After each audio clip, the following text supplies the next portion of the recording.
5-year-old boy explains what happens when you die in your sleep. In a silent dawn, when the world seemed to breathe slower, a profound question pierced the air like an ancient whisper. What really happens when someone dies in their sleep? It wasn't a common question, nor the light curiosity that arises by chance. It was an unease that pulsed in the invisible, as if a forgotten answer were trying to return to consciousness. And it was precisely in this kind of silence that a 5-year-old boy, with his purity intact and his soul still open to the spiritual plane, said something that adults would never dare to interpret. He looked at the emptiness of the room as one who sees more than walls and spoke softly. "I know what happens. I saw it." His fragile voice sounded as if he were remembering something he hadn't learned here, but that he brought from before. His presence seemed to shift the energy of the environment, not as a fright but as a revelation, because there was something in that boy's gaze that betrayed a sensitivity adults have lost over time. He observed the space around him as if a secret door were always ajar, and through that door, while others slept, he perceived movements that didn't belong to the physical world. It was as if even a 5-year-old boy could perceive that death during sleep is not an abrupt end, but a silent process, accompanied by signs that go unnoticed by those who have learned to ignore the invisible. He didn't speak like a child trying to impress, but like someone who recognizes the path between two worlds and who was about to reveal what happens when the soul leaves the body at the most vulnerable moment of life while sleeping. Death during sleep evokes so much fear because it touches on a point that everyone feels, but few can admit: the fragility of the passage between the conscious and the unconscious. This interval, which seems like mere rest, is a moment when the physical body partially detaches from spiritual consciousness. People all over the world report strange sensations before falling asleep: a weight on the chest, a distant call, a dream that seems more real than life itself. And spiritual studies estimate that more than 60% of the population has experienced at least one night in which they felt leaving their body without understanding what was happening. This doesn't mean immediate danger, but it reveals how sleep opens small gaps in the energetic veil, allowing the soul to approach spaces that the waking mind doesn't comprehend. While adults often ignore these perceptions, attributing everything to tiredness or imagination, the 5-year-old boy feels this movement with an impressive clarity. He says that when he observes someone sleeping, he perceives a very fine light expanding around the body, as if a bright thread connected the person to that which exists beyond life. For him, this light is not fantasy. It is the way the soul breathes when the body rests.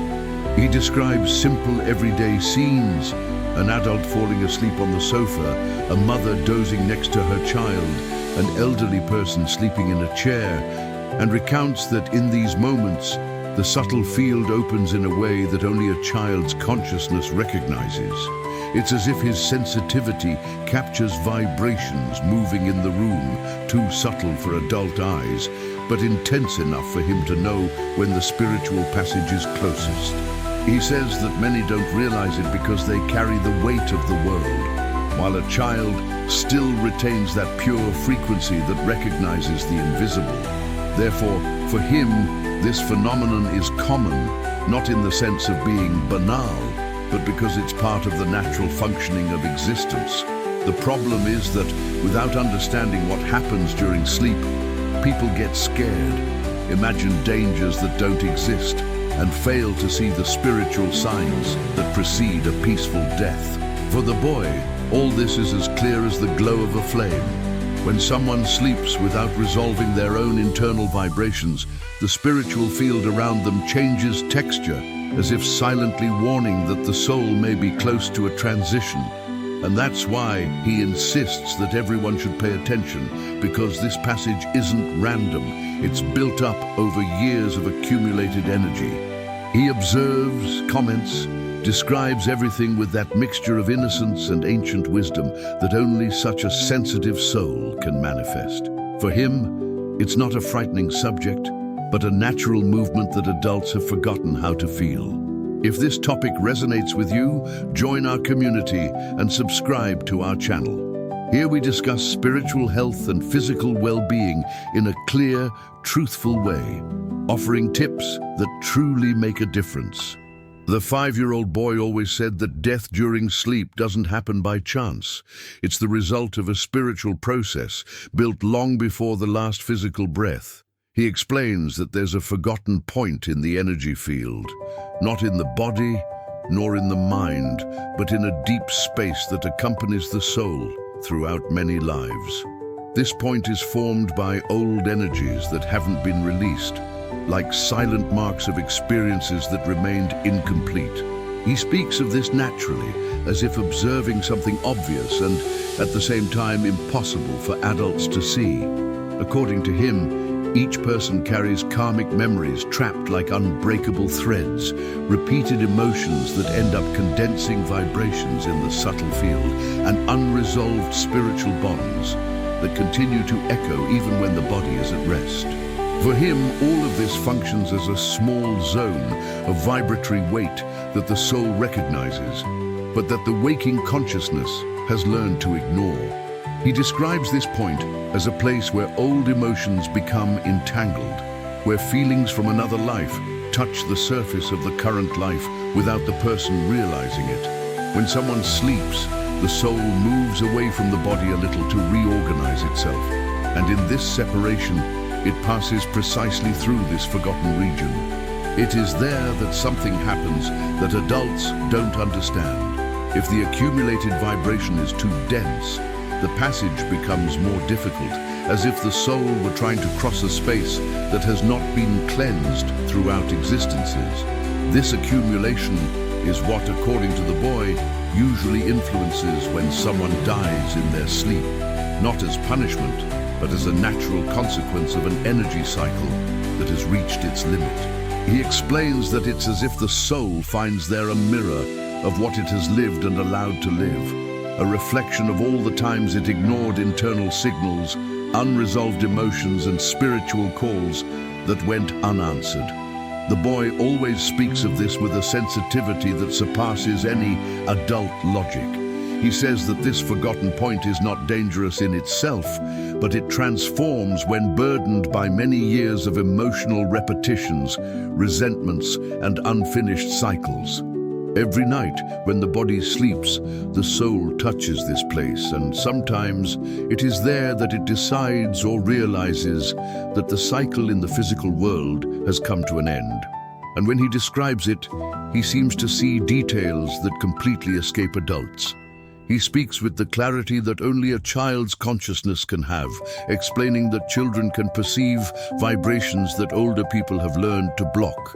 It's as if only a 5-year-old boy, still with the veil of spiritual memory newly opened, could notice this forgotten point, he says. For him, it's impossible not to feel it. While adults sleep and delve into the unconscious, he perceives the change in the frequency of the environment, as if the vibration of the person who is going to die simply changed color. It's not fear, it's not fright. It's just his sensitivity capturing what has always been there. When he speaks, his words blend purity and antiquity. He explains that a childlike consciousness feels the subtle call that precedes passing, like a gentle touch from another dimension. Adults don't perceive it, but I feel it when the vibration becomes heavy in a way that isn't sadness, he says, pointing to the air. This perception doesn't come from his body, but from his recent connection with the spiritual plane, as if he still moves between worlds with more naturalness than any adult. For him, death in sleep is often the moment when the soul finds this forgotten point, and upon touching it, decides to conclude everything that needs to be concluded. And this is how the boy connects his childlike sensitivity to the energetic dimension. Not as a theoretical explanation, but as a constant experience. He observes, feels, and translates into simple words what many go through life without realizing. For him, Death while sleeping happens when the subtle field is so dense that the soul understands it can no longer continue carrying that vibration. And he recognizes this moment, not because he wants to, but because the invisible speaks to him in a way that adults have forgotten to listen to. The 5-year-old boy always noticed that when someone carries old vibrations without understanding what they mean, the soul begins to show signs that go unnoticed in waking life, but become intense during sleep. He speaks of this in that calm voice, as if describing something as simple as the wind moving through the trees. But behind the simplicity, there is a weight that he sees in others, something that makes the night's passage a delicate crossing.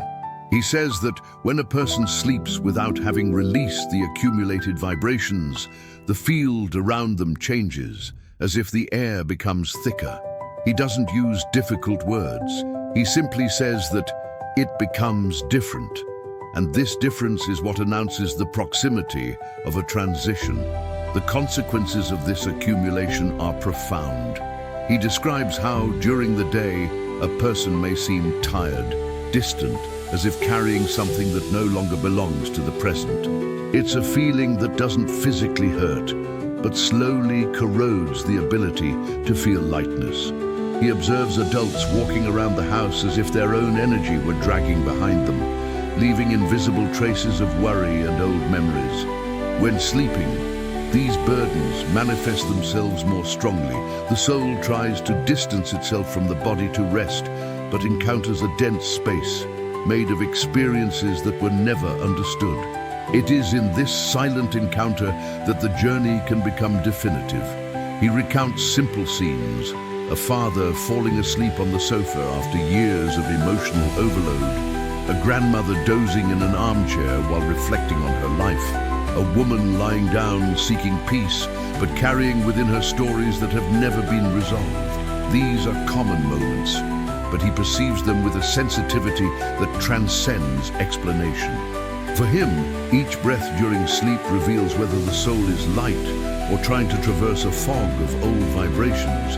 He says that when this fog is too dense, the soul may simply not want to return, not by conscious choice, but because it finds an open door there, a passage to something it has been waiting for a long time. This movement, though silent, produces an impact he feels before any adult notices.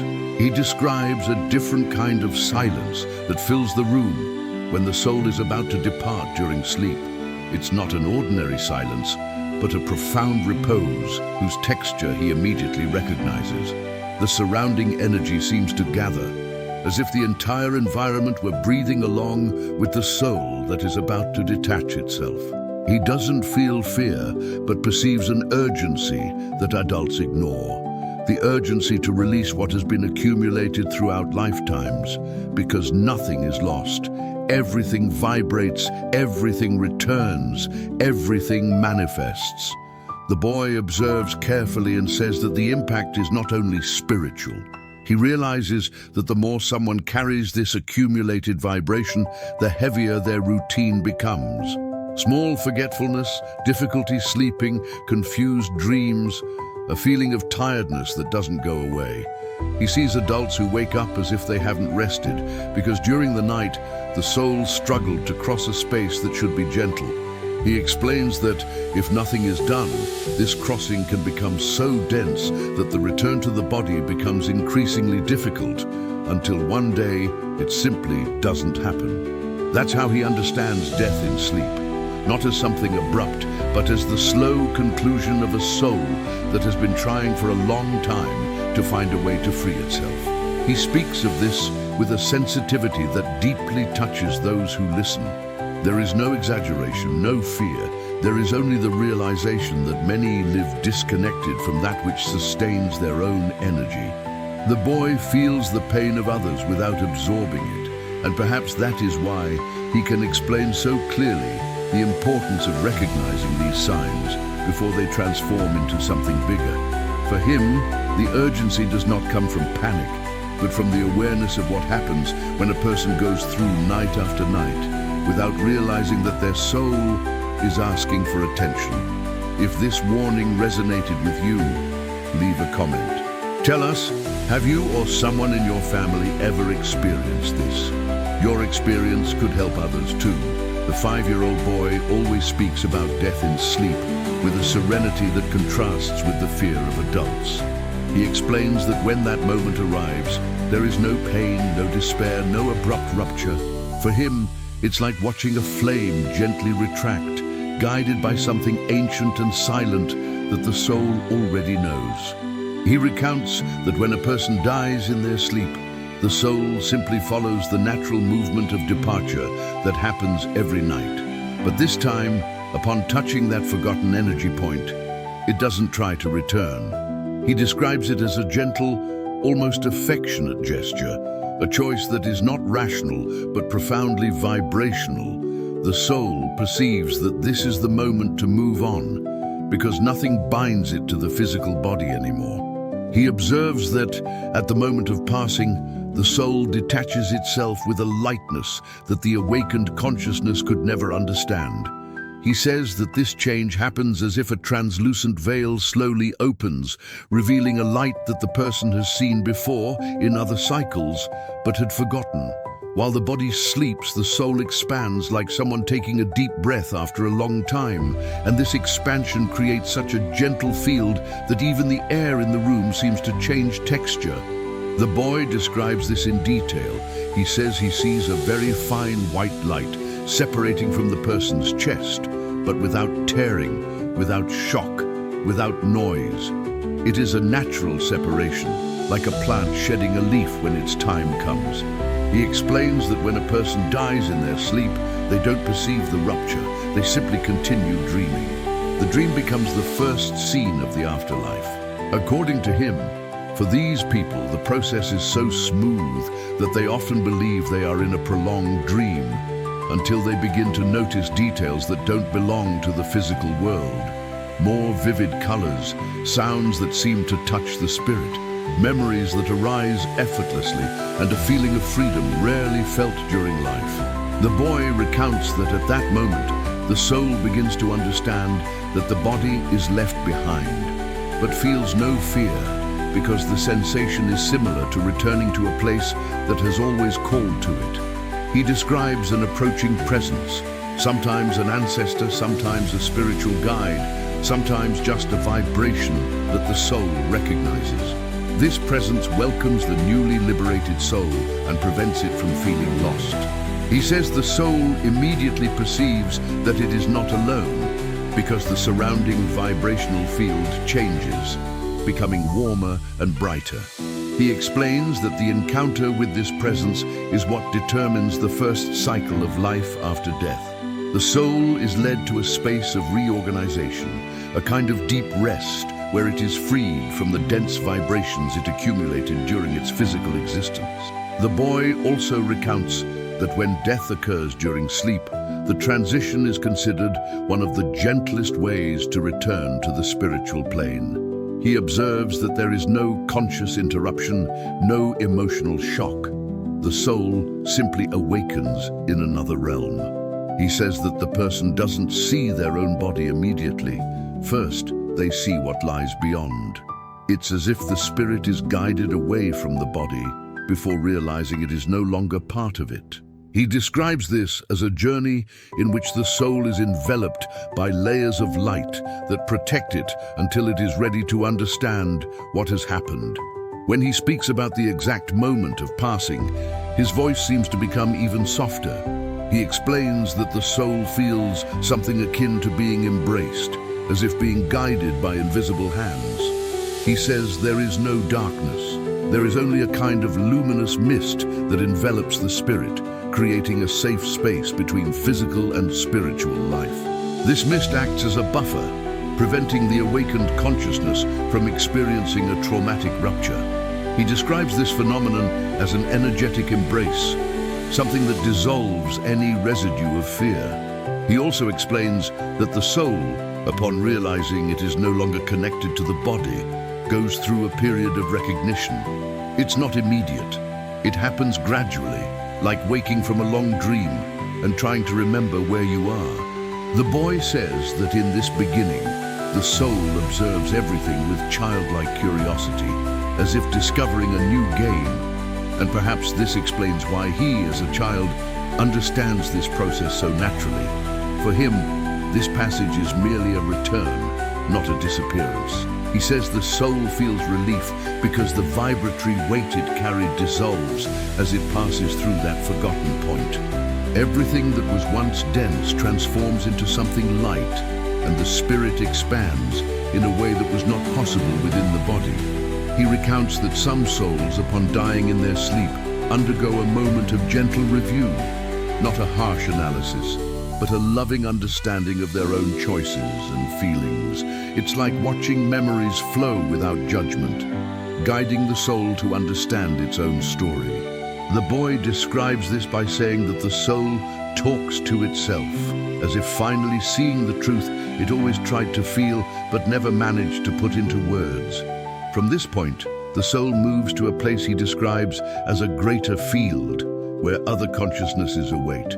It is there that it understands the next step, to rest, learn, reorganize, and rediscover.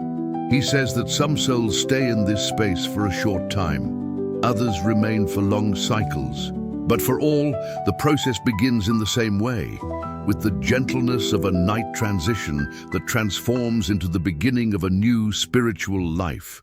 And then he says something that always leaves adults speechless. When someone dies in their sleep, there is no struggle, no resistance. There is only a natural movement of return. He describes this return as something beautiful, almost poetic. He explains that at that moment, the soul finally finds the lightness it has sought for so many lifetimes. It's like floating without fear, like recognizing a home that was silently present, waiting for the spirit to be ready to cross over. In the end, he says that death in sleep is a peaceful farewell, guided by gentle vibrations and welcomed by luminous presences. It is a process that returns to the soul what it once was: light, expansion, freedom. He reiterates that nothing is interrupted. Everything simply continues in another realm. For him, this is the truest answer to what happens when someone dies in their sleep. The soul simply returns home while the body rests for the last time.